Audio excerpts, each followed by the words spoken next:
digital del gobierno. La próxima lámina, por favor. Y ahí vemos, y esto es un poco el marco de análisis de la OCDE y también del Banco Mundial, en el cual también vemos que hay diferentes fases que los diferentes países están atravesando en su transformación digital en términos de madurez del ecosistema de gobierno digital. Y si bien, digamos, en los años 90 estábamos en un periodo de gobierno electrónico en el cual básicamente se aplicaba tecnología a procesos análogos para, digamos, automatizarlos y aumentar la eficiencia, y en particular en algunos segmentos y algunas políticas públicas como las de administración tributaria o gestión del gasto. Ahora lo que estamos viendo, y Leko Marushka presentó de manera muy contundente en el caso del Perú, es el gobierno digital. Digamos, es lo digital para transformar las administraciones, que sean digitales por diseños, que sean más proactivas, que sean centrados en el usuario, en la manera que están diseñando los servicios, y que también sean abiertas por defecto, en el sentido no solo de transparentar la información, pero de una información que sea abierta y que se pueda reutilizar en las diferentes políticas públicas. Y un tema que vemos ahí es también el uso de los intensivos de los datos. Pero también estamos viendo en muchos países más avanzados de la OCDE, de los Digital Nations, de lo que se llama el gobierno ágil, ¿no? En términos de inteligencia mucho más desarrollada y soluciones que van más allá de la digitalización de procesos en términos de la capacidad de utilizar datos de manera mucho más ágiles, como tú bien mencionabas, David, por ejemplo, el principio de once only, o de una sola vez, que una administración solo te puede pedir una información una vez, o cuando te pida una información que otra entidad pública ya tiene, ¿no? Entonces hay un número de principios que están para no solo centrar los servicios en el ciudadano, pero hacerlos mucho más ágiles en su capacidad también de entrega. Si vamos a la próxima lámina también aquí, y de nuevo, y pasando un poco más los mensajes, la próxima lámina también, y otra más, y ahí creo que estamos, ¿no? No, vamos para atrás. Ahí, perfecto, ¿no? Lo que le mencionaba aquí también, y creo que ahí los que nos escuchan en particular del sector privado de esta nueva economía, ¿no? Un driver, un motor de la transformación digital del Estado tiene que ver con los datos, ¿no? Pasar de un gobierno electrónico a un gobierno inteligente es básicamente cómo aprovechar los datos tanto públicos como privados, para mejorar las políticas públicas. Y lo que vemos en muchos países, y que Marushka me mencionó también en el caso del Perú, es realmente repensar las políticas de datos y la gobernanza de datos en este contexto, y al mismo tiempo repensar la regulación, ¿no? Una regulación que sea más ágil. De nuevo, repensar el Estado no como un productor de normas y de regulaciones, pero realmente poder agilizar digamos, la producción normativa del Estado. Creo que aquí el tema de que tenemos muchos gobiernos entrabados en marañas burocráticas tiene que ver con nuestra, digamos, costumbre a la producción normativa, ¿no? Había unas cifras que eran bastante abrumadores en el caso de Colombia, que Colombia producía unas 15 normas por día durante el último quinquenio. Pero digamos, ahí hay un tema que para pasar de este gobierno digital a un gobierno inteligente tenemos que repensar la política de datos, la gobernanza de datos y el equilibrio entre datos, privacidad de datos privados y capacidad de reuso de estos datos para mejorar las políticas. Y al mismo tiempo permitir que la regulación no sea entravante, pero que sea habilitadora del sector privado, y de poder también algunas veces apalancar soluciones privadas para el sector público. Y ahí sí vamos a la próxima lámina, que es un poco el planteo que hacemos desde el Banco para la Modernización Digital del Estado 4.0, en torno a estos cuatro, digamos, características que quisiéramos promover, que es un gobierno que sea innovador, que sea ágil, que sea abierto y con ciudades más inteligentes en términos de la capacidad de apalancar las herramientas digitales para la innovación pública. Y pasamos a una última lámina porque me quedan unos pocos minutos, y yo quisiera un poco enfatizar este tema de que desde el banco no estamos pensando mucho, y que es una nueva segmento, una nueva manera de innovar en el sector público, y realmente lo que llamamos GovTech lo que entendemos por GovTech son básicamente estos espacios y estos ecosistemas que permiten que el sector privado y el sector público se asocien para generar soluciones y generar innovaciones para el sector privado. Ahí la idea, y que vemos en muchos países, que se están juntando dos mundos que no necesariamente se tenían que ajustar, que eran las startups y las MIPYMES digitales del sector privado y las burocracias y las administraciones públicas, en particular las locales. Y estas soluciones que se llaman B2G es básicamente soluciones desplegadas por el sector privado para atender problemáticas públicas que fueron identificadas por el sector público. Y en ese espacio, en este ecosistema, también se genera una capacidad mucho más fuerte, mucho más acelerada de innovaciones generadas desde el sector privado, pero para el sector público. Y si pasamos a la próxima lámina, este es un espacio donde vemos de un lado las startups y las MIPYMES digitales que intentan hacer asociaciones con gobiernos, en particular locales, en el cual se intercambian datos abiertos del sector público, pero que también se intermedia a través de la compra pública, en particular la compra pública para la innovación. Y realmente es un ecosistema que vemos desarrollarse en muchos países. Por ejemplo, en Francia, una de las empresas que está atendiendo mejor el tema de la vacunación y la gestión de las citas para vacunación, que se llama Doctolib, es una empresa startup digital que está reemplazando y que está proveyendo un servicio al sector público, si quieren, de manera muchísimo más ágil que lo hubiera podido hacer el sector público. Si vamos a la próxima lámina, y esto es lo que también nos motiva mucho, que vemos en Perú un crecimiento, un interés por incubadoras, aceleradoras o brokers, GovTech, que están surgiendo, en particular en los últimos años.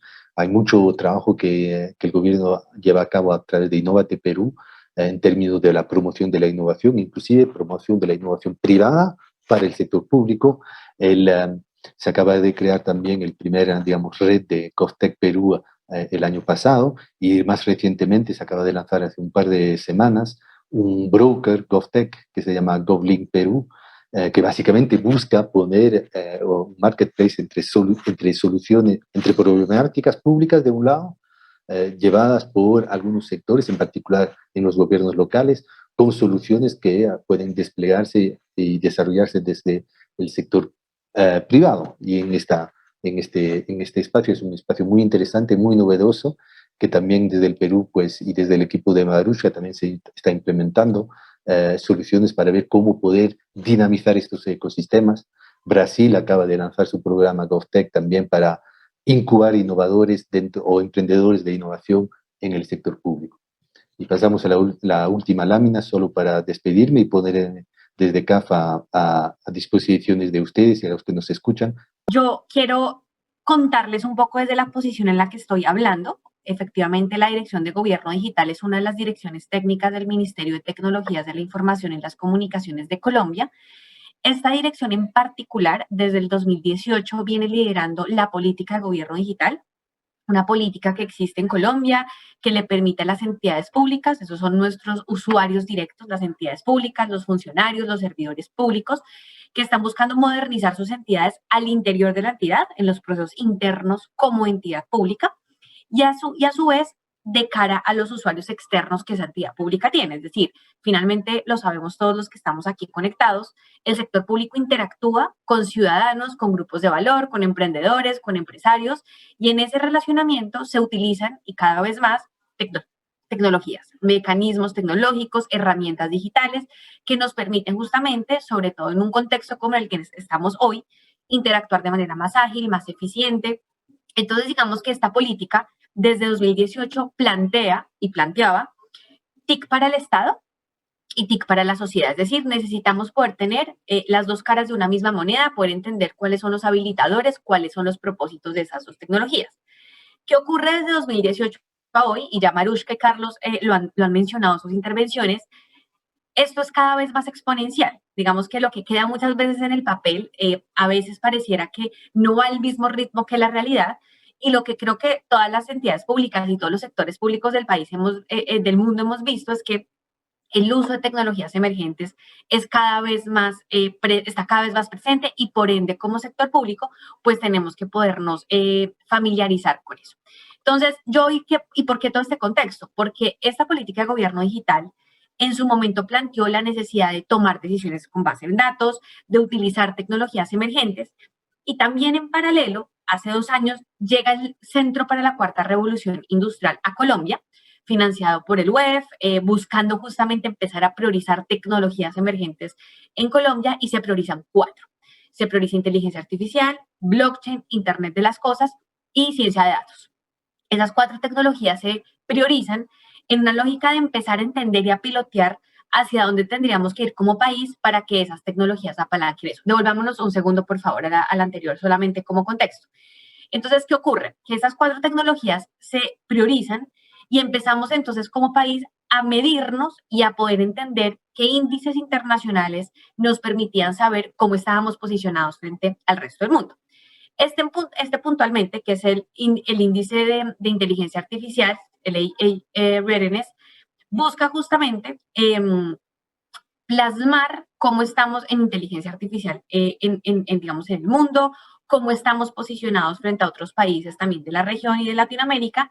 Y frente a eso, entonces empezamos a darnos cuenta que frente al uso de tecnologías emergentes, mucho de lo que ocurría es que estábamos apuntándole a fomentar esa tecnología en el sector privado, en la academia ya empezaban a haber centros de investigación que empezaban a justamente investigar sobre para qué ese uso de estas tecnologías emergentes y entonces empezamos como Dirección de Gobierno Digital y como ministerio, y esto obviamente en articulación con muchas otras instituciones, a plasmar la hoja de ruta hacia dónde tendríamos que ir frente a esto. Siguiente, por favor.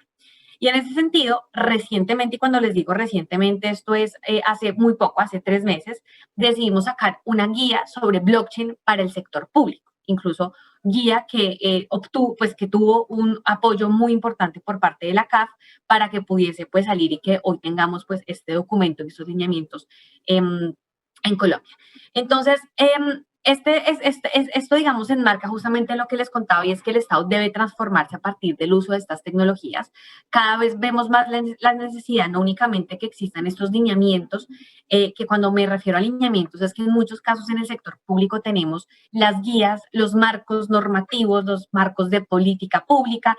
En Colombia en los últimos 5 años hemos tenido política pública sobre inteligencia artificial y transformación digital, sobre explotación de datos. Tenemos por primera vez en la historia del país un Plan Nacional de Desarrollo de un presidente que pone como eje transversal la transformación digital. Y cuando uno empieza a ver todo este rompecabezas, pues obviamente esto ya empieza a poner sobre la mesa la necesidad de que el sector público aprenda. Y creo que esto es un eje que quiero resaltar mucho en la intervención porque es lo que nos ha permitido incluso hoy estar en el tercer lugar de un índice de gobierno digital como el de la OCDE. ¿Y esto por qué? Porque nos hemos dado cuenta que además de los lineamientos, además de todos estos marcos que por ser sector público son importantes, necesitamos empezar a pilotear, necesitamos empezar a materializar esos proyectos, necesitamos que los servidores públicos aprendan y se enfrenten a poder experimentar y poder realmente tener procesos internos en las entidades con estas tecnologías. Siguiente, por favor. Entonces, en ese sentido, y hablando pues un poco de lo que es blockchain como tecnología, lo que empezamos a entender también como dirección de gobierno digital es que nosotros llevábamos muchos años hablando sobre transparencia y sobre gobierno abierto. Incluso hacemos parte de la Alianza para el Gobierno Abierto desde el 2011, desde casi su creación.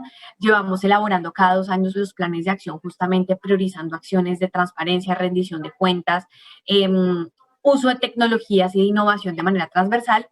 Y ahora que teníamos estas nuevas tecnologías emergentes, ese discurso tenía mucho sentido ya ponerlo en práctica, justamente pudiendo pilotear este tipo de proyectos. Entonces, aquí me parece interesante poder lograr evidenciar que incluso temáticas que parece que tuviesen sus agendas individuales, transformación digital pareciera que tuviese su agenda gobierno abierto otra e innovación pública otra, cada vez para nosotros como Dirección de Gobierno Digital en Colombia está teniendo muchos sentidos que esas agendas interlocuten, dialoguen, busquen sinergias.